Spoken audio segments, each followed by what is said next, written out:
وأيضا مدير لأكاديمية سترى النور في قادم الأيام، أكاديمية واعدة فيها العديد من المفاجآت لكرة القدم الصيفية سنناقشها مع بعض في نهاية الحصة إن شاء الله. أتمنى لك التوفيق دائما هشام بوعود. وأيضا أسعد بالمتألق طاهر بورابة اللاعب السابق. كنا مع التقنيين شيخ مزاج نبداو بالتقنيين وبعد نجيو طاهر بورابة اللاعب السابق لاعب الأندية. مرحبا طاهر. الله يسلمك خويا نبيل، كما نقول لك صافي بليزير راني معكم ان شاء الله نجوزو ان بون مومون ان شاء الله. ولو انه ايضا الشيخ عاشور زهير القدير هو ايضا تقني، هذه نسيتها الشيخ، دائما ما اقول نقدمك على اساس تقني، مقدم وايضا محلل رياضي، دائما ما اكون سعيد بتواجدك معنا شيخ. شكرا نبيل على الاستضافه وتحيه خالصه لمتتبعي حصه فوتبول. بارك الله فيك. هذا الاستوديو التحليلي الشيخ وليست فوتبول ستعود في شهر سبتمبر ان شاء الله.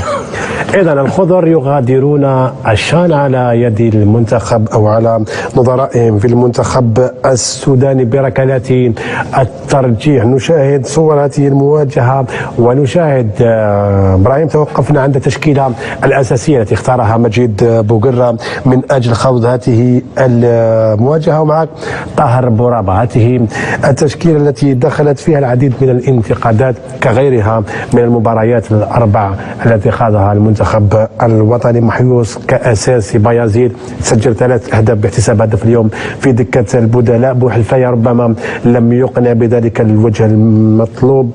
محور الدفاع شاهدنا فيه بعض من عدم التوازن. قراءتك في التشكيله الاساسيه بشكل عام، هل هي تشكيله المثاليه للمنتخب التي دخل بها مجيد بوقره؟ شوف نبيل، ما نقدرش نقول لك اسكو هي التشكيله المثاليه ولا ماشي هي التشكيله المثاليه اللي باسكو علاش كي نشوفوا لا فورماسيون تاع اليوم براتيكمون اللي دارت كاع التورنوا ابار لو دارني ماتش اللي كان يافي ان شونجمون بارابور المحيوس مع بايزيد، وسي ثاني دخل الاخري مع مرغم في مكان بوكرشاوي و بالحسيني. براتيكمون توجور ميم فورماسيون ميم سيستم جو. سي بور سا اللي ما كانش ما شفناش اداء كثير من الفريق الوطني سيرتو في الشان هذه. يافي با ان جوار اللي كيما نقولوا ان جوار كرياتور، يافي با ان مونور دو جو في ليكيب. ما شفناش براتيكمون، شفنا حلول فرديه، ما شفناش فرديات، شفنا شغل اللعب كيما نقولوا لو جو ديريكت بوكو بليس بلي ديفونسور. داير قلت لي زاكسيون ما لقاوش روحهم، لابير ما لقاتش روحها براتيكمون نقولوش ما لقاتش روحها لانه ما تلقيناش اهداف كثيره. لكن انا جينيرالمون انا كنت متوقع هذا الاقصاء هذا، لانه ما شفناش امور كثيره، لانه براتيكمون 5 ماتش ميم فورماسيون وحده، السيستم جو واحد. ابار اليوم لا دوزيام ميطون اللي كي تلقينا الهدف دار شونجمون تاع دخل بايزيد كوم دوزيام اتاكون مع محيوس، ودار مرغم موسي داروا سور الكوتي غوش اللي شفنا. يافي اون رياكسيون ابري البيت اللي انكيسينا، يافي اون رياكسيون ابري ما شفناش حاجه كبيره. حتى ضربه الترجيح اللي كان في تاهل او اقصاء منطقي، نتيجه منطقي ماشي. ما كنت انا براتيكمون نهضر انا نبيل على روحي، براتيكمون ما كنتش متوقع باللي الفريق هذا حيروح بعيد. ما عندناش هذاك المنتخب، ما عندناش منتخب، ما عندناش كيما نقولوا كي نشوفوا لا كوب داراب اللي ديناها معاه بوقره، كي تشوف في الفريق كان فيه بليلي، فيه ابراهيمي، فيه بغداد بونجاه، فيه سعيود، فيه في دكه البدلاء كان فيها سوداني، كان فيها بوتمان في هذاك الوقت كان من بين احسن اللاعبين.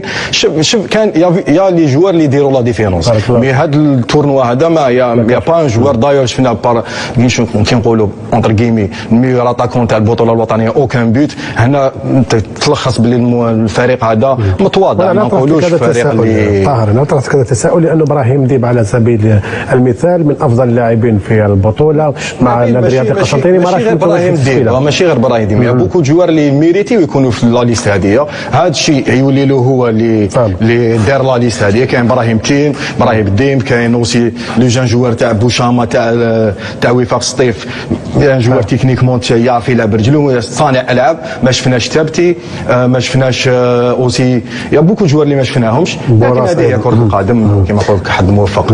هشام، مشاركة هزيلة بالنظر إلى تصريحات بوقرة الذي دائما في خرجته الصحفية يؤكد على استهداف اللقب، ولو انه ما كانش لازم يحمل نفسه هذه الطاقه. حتى منتخب السنغال المتوج باللقب هنا في الجزائر في النسخه الماضيه ما شاهدناش طموح كبير او خرجات مثل هذه لتزيد العبء وتزيد الضغط على الفريق. شوف انا بالنسبه لي حتى نكون معك مباشر، هل انت راضي على مجيد بوقره كمدرب محلي الفريق المنتخب الوطني المحلي؟ حتى ولو كان دا كاس العرب كما كان يقول الظاهر وكانت الارماده تاع اللاعبين هذيك حاضره معاه في كاس العرب، الا انه انا ما اعتبروش يعني مدرب كبير باش يكون على راس المنتخب المحلي في الجزائر الجديده اللي رانا فيها حاليا، في الظروف اللي راهي كاينه والامورات اللي راهي كاينه. الجزائر نورمال المنتخب المحلي يستاهل مدرب اكبر بكثير من السيد مجيد بوقره. انا بالنسبه لي انصح مجيد بوقره باش يروح للتيران يروح يخدم، لانه شفناه في الجزائر في المنتخب المحلي مباشره قعد ما زادش خدم حتى ولا المنتخب المحلي. ولما يكون هذا هناك اصوات تنادي بترقيته الى المنتخب الاول كمساعد لبيتكوفيتش، وتقول بلي ماشي مدرب المنتخب المحلي. لا نزيد نصح لك معلومه نورمالمون يغلط، خدم بعد الجزائر في قطر وما دارش حتى ريزولطا حتى نتائج، ومن بعد قعد سون كلوب حتى جا المنتخب المحلي. انصحه انه يروح للميدان، يروح يكتشف الميدان على حقيقته، بعد تولي عنده الاختيارات الصائبه ويولي عنده الحلول اللازمه، لانه حاليا واش رانا نشوفوا في راس مغامره تعيينك على راس المنتخب مغامره لانه ماهوش الناخب اللي يكون نورمالمون في المنتخب المحلي الجزائري، لانه لو كان يكون واحد يتبع مليح في البطوله الوطنيه الاختيارات هذه ماهيش صائبه يعني بنسبه كبيره. كان غلط بزاف الاختيارات تاعو اللي داها للشان هذه. وعلى سبيل المثال كاين لاعبين حتى كانوا من دون فرق وكان عندهم مشاكل تاع فريسانهم ما راهمش ستابل، ما راهمش باينه التوجهات تاعهم رايحين يمضي في الجزائر في خارج الجزائر، وهو داهم مع حتى القائمه في الوقت اللي كان يسهل انه يدي لاعبين واحدين اخرين اللي راهم ثابتين والاستقرار تاعهم راه واجد والنيفو تاعهم راه باين وراه طالع في تصاعد، هما اللي كانوا يستاهلوا باش يكونوا عندهم الاحقيه باش يكونوا في المنتخب المحلي. لذا انا اعتبر الخطا اصلا في التعيين تاع بوقره والاختيارات تاعو كامله. واضح. عاشور زهير، ما رايك فيما قاله هشام وايضا فيما قاله طاهر بناء على عده معطيات؟ نعود لك فقط نناقشوا انا وياك هذه التفصيله، وانا اشاطر ربما الشطر هشام. المنتخب الوطني المحليين توقف 9 أشهر ومجيد بوقره توقف 9 أشهر، عوده المنتخب الوطني تزامنت مع عوده مجيد بوقره. فعلا انا شاطر هشام في واش قال، وبعد نرجع واش قال بورابه من الناحيه التقنيه. لما اللعب في العالم اليوم كرة القدم ناخذوا الأمثلة من الفرق اللي راهي أقوى منا في العالم، اللي درست وتقدمت وراهي فاتتنا، ما نقدروش نروحوا نخرجوا من هذا الباب هذايا. شوف عبد المجيد بوقره لاعب كبير سور لو بلان ستاتيستيك دان غران جوار في العالم، لعب في بطولات كبيرة وما شاء الله، لكن بوقره ما عندوش تجربه كمدرب، ما عندوش. اعطيني السي في تاعو كمدرب، ما عندوش. تحكم جوار لعب بالبالون.